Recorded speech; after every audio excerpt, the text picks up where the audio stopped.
Hello friends, मैं शालिनी पांडे स्वागत करती हूँ आपके अपने YouTube channel Shalini beyond study पे।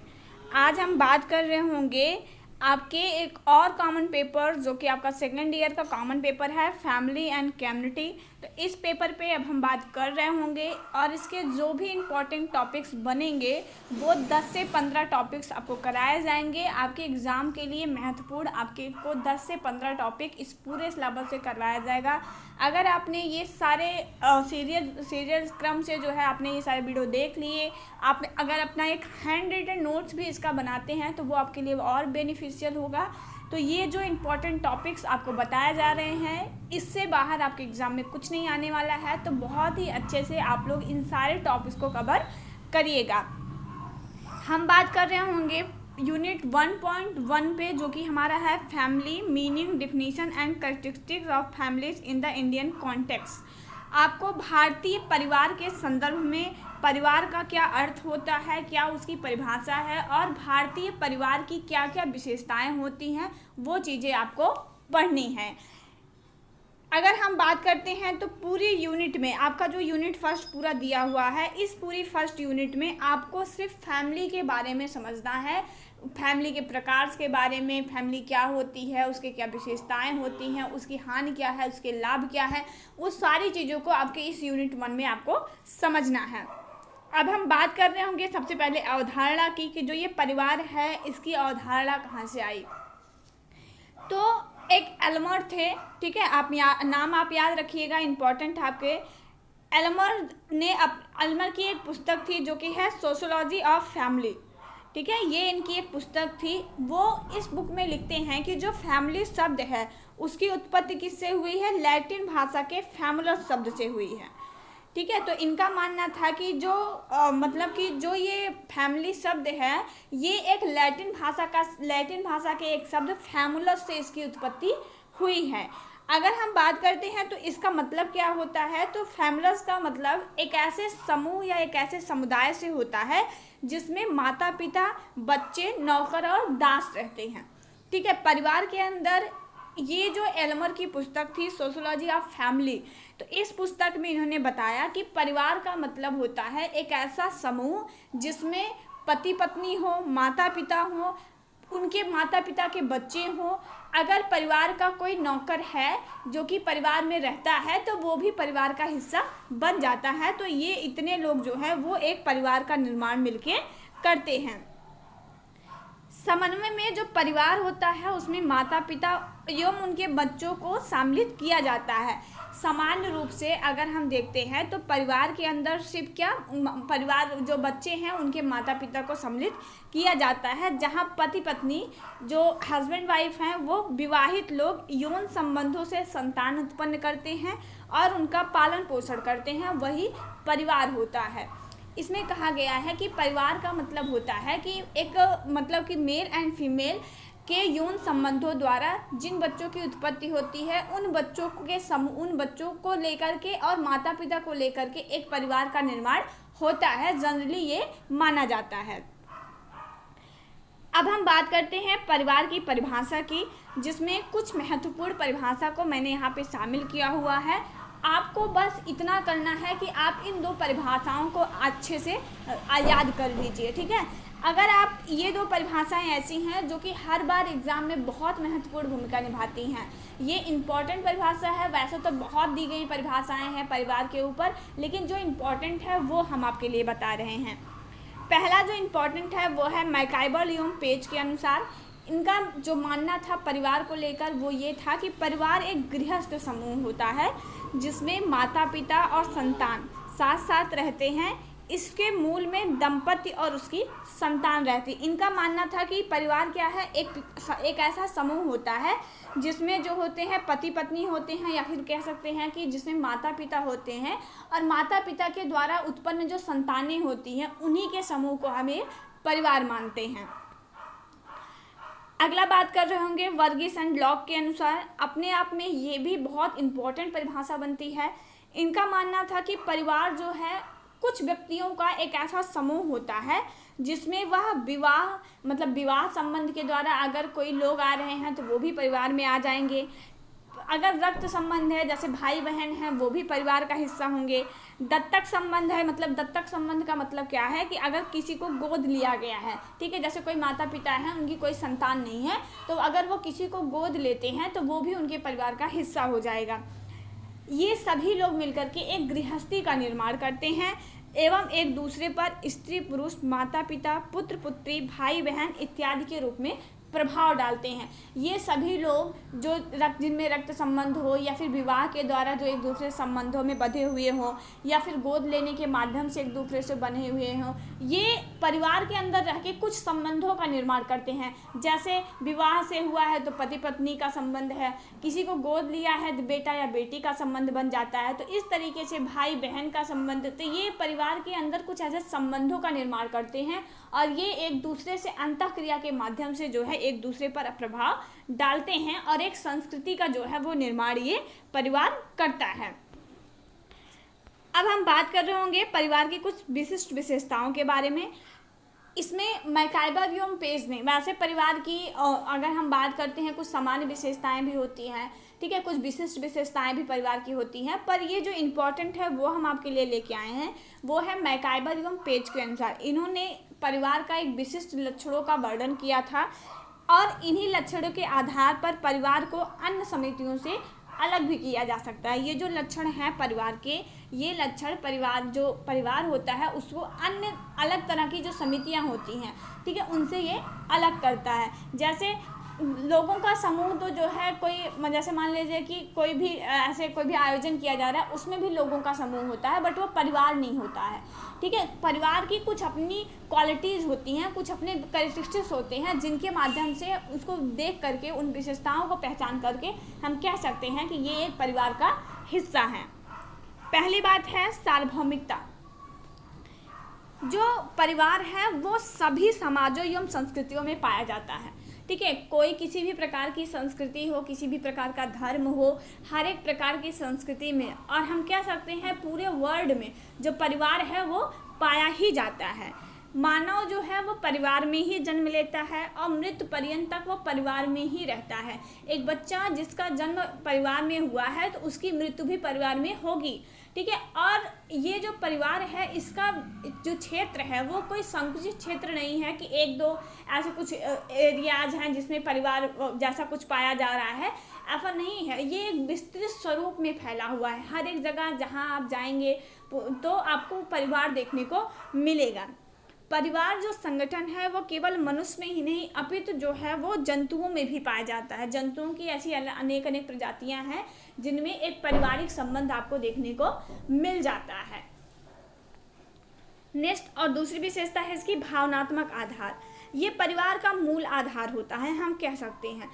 परिवार में जो होती है एक भावनात्मक जो आवश्यकता है उसकी संतुष्टि जो है वो परिवार करता है, ठीक है। जैसे प्रेम प्रदान करना, माता के द्वारा स्नेह बच्चों को करना, एक त्याग की भावना होना। परिवार अपने परिवार के लिए कुछ भी कर सकता है। जैसे माता पिता हैं तो वो आपके लिए कुछ भी करने को, कुछ भी त्यागने को जो है वो हमेशा तत्पर रहते हैं। खुद कष्ट में रहेंगे, खुद की खुशियों का ध्यान नहीं रखेंगे, लेकिन आपकी खुशियों का ध्यान रखते हैं, ठीक है। तो ये चीज़ें सिर्फ परिवार में ही पाई जा रही है। परिवार के बाहर अगर आप किसी को देखेंगे, आप किसी के लिए अगर चाहते हैं कि वो आपके लिए कुछ छोड़े, तो सामने वाला भी आपसे एक्सपेक्ट करेगा कि आप भी उसके लिए कुछ छोड़िए, ठीक है।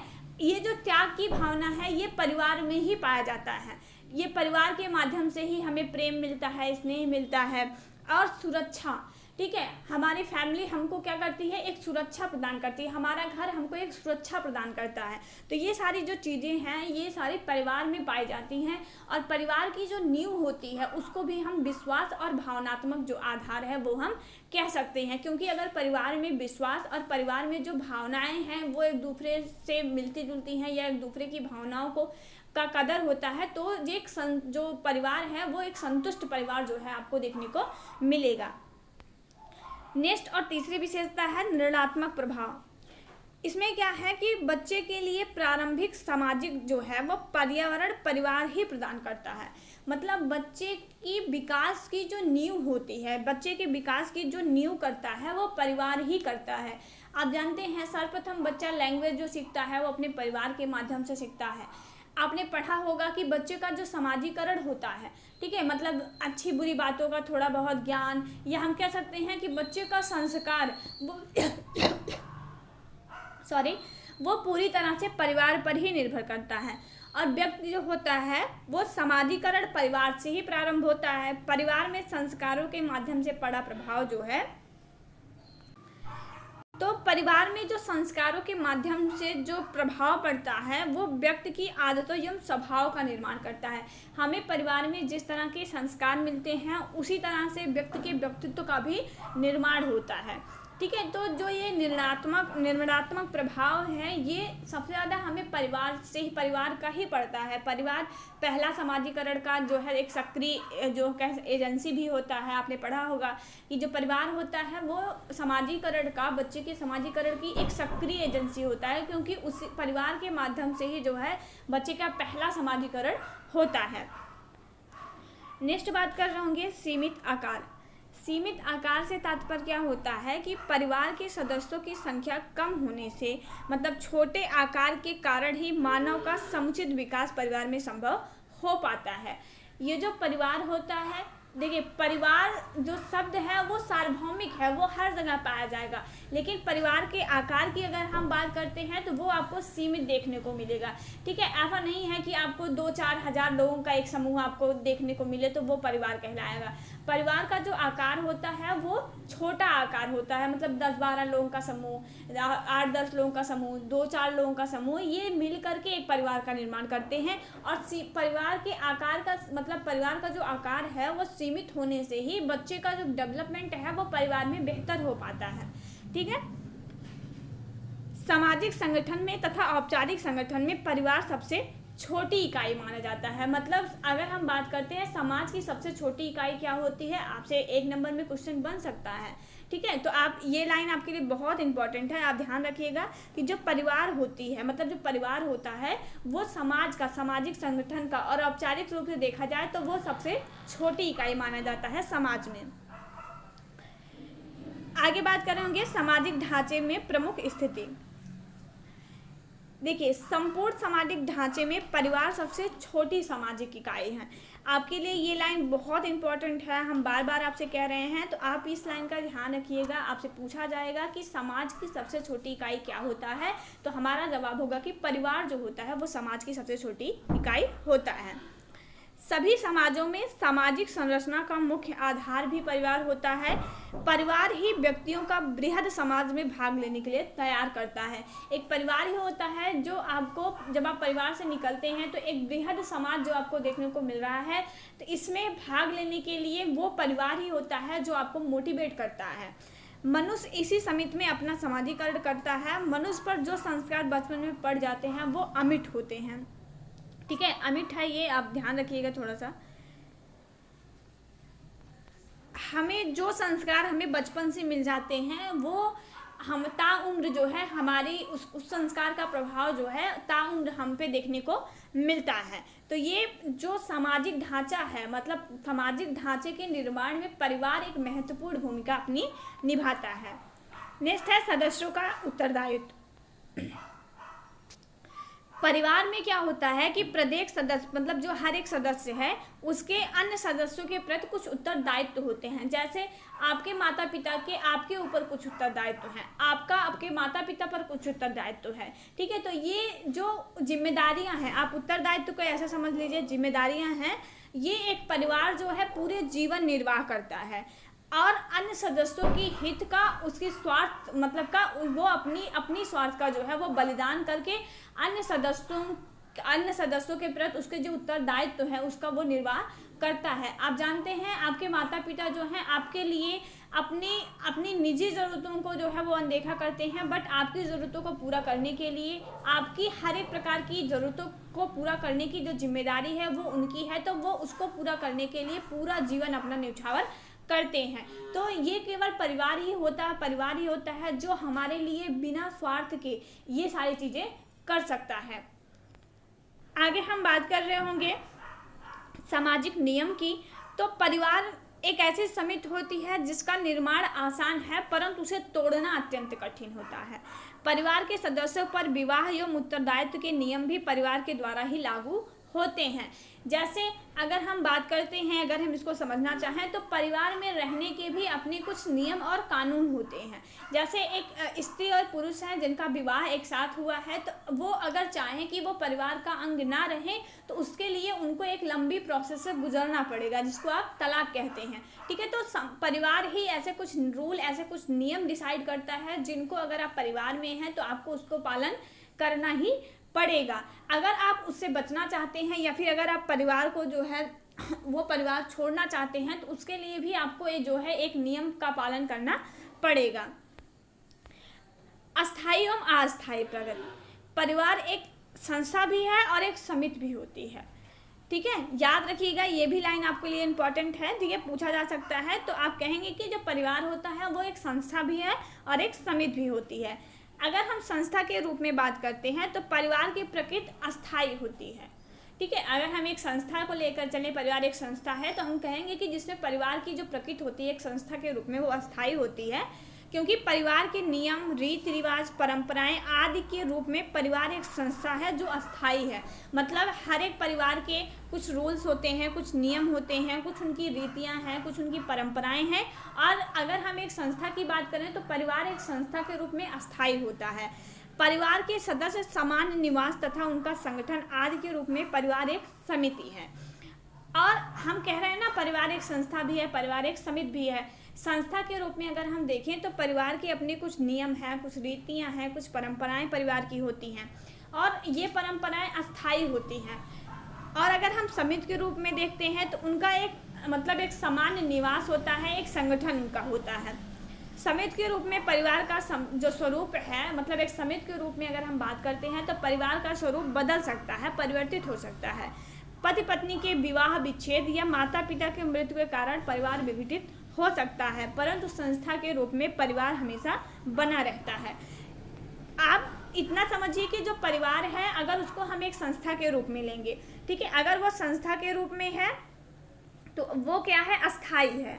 लेकिन अगर वहीं हम बात करते हैं परिवार एक समिति के रूप में, तो समिति के रूप में जो परिवार है वो अस्थायी परिवार हो सकता है, क्योंकि परिवार के जो सदस्य हैं किसी कारणवश से अगर उनमें अलगाव हो जाता है, जैसे तलाक के माध्यम से अगर उनमें अलगाव हो गया, या जो माता पिता हैं उनकी मृत्यु हो जाती है तो फिर बच्चों में अलगाव हो जाता है। तो इस तरीके से क्या है कि अगर समिति के रूप में देखेंगे तो परिवार एक अस्थायी संस्था हो जाएगी, और अगर एक संस्था के रूप में देखेंगे तो परिवार क्या है, एक अस्थायी है। ठीक है, तो ये था आपका। और एक इम्पॉर्टेंट पॉइंट जो आपको याद रखना है, ठीक है, वो ये है कि भारतीय कॉन्टेक्स्ट में जो हम परिवार देखते हैं वो पितृसत्तात्मक विचारधारा का पालन करता है। मतलब अभी अगर हम भारत में बात करते हैं तो भारत में जितने भी परिवार हैं वो अधिकतर परिवार ऐसे हैं जिसमें पितृसत्तात्मक है। पितृसत्तात्मक का मतलब होता है जिसमें जो पिता होता है वो मुखिया होता है। ठीक है, पिता जो कहता है या पिता की डिसीजन को ही पूरा परिवार मानता है, ऐसे परिवार को ही हम पितृसत्तात्मक परिवार कहते हैं। ठीक है, तो भारतीय कॉन्टेक्स्ट में जो परिवार होता है वो पितृसत्तात्मक होता है। इंपॉर्टेंट पॉइंट है, आपसे पूछा जा सकता है 1 नंबर में भी। और जब भी आप ऐसा लॉन्ग टाइप के क्वेश्चन लिखें तो इस पॉइंट को आप जो है थोड़ा सा लाइट में लिखें ताकि वो दिखाई दे अच्छे ढंग से। तो ये था आपका पूरा यूनिट 1.1 और बहुत इंपॉर्टेंट है, आपको ज़रूर 5 नंबर में देखने को मिल जाएगा। तो बहुत अच्छे से इसको आप कवर करिएगा। मिलेंगे नेक्स्ट वीडियो में, तब तक के लिए जय हिंद।